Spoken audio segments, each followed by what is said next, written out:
I forgot about all that stuff that I had planned to have in my future, like a family, all these things that were really important to me, I didn't have. I think one of the hardest parts in my book was to write about was a little bit about aging and maybe making some decisions in my life that I sort of put aside. And I thought I can be a girl that can have it all. I can be married, I can have kids, I can have a great career. And I kind of took that for granted, right? So like in my mind, getting a date wasn't all that difficult, or doing things wasn't that difficult. Meeting people was easy. And all those things that I had kind of taken for, I had taken for granted. And at the end of the day, all of a sudden I'm like, oops, I forgot about all that stuff that I had planned to have in my future, like a family, all these things that were really important to me, I didn't have.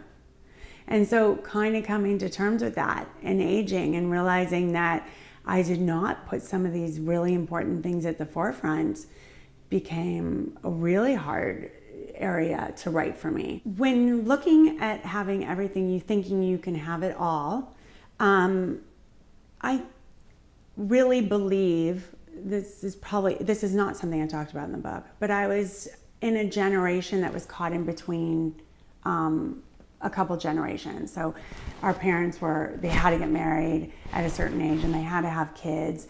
And, early stages divorce was not an option. Obviously later it became an option. My parents are divorced.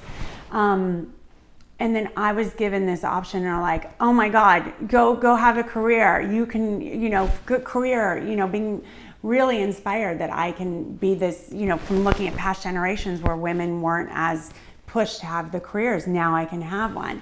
So I was off chasing and chasing and chasing. And I just think that I was kind of given these mixed messages. And if, I were to give messages to younger, girls besides myself, I would want to give them the whole truth, that they need to make time for what's important for them and give them that balance. And if those things aren't important to them, that's fine as well.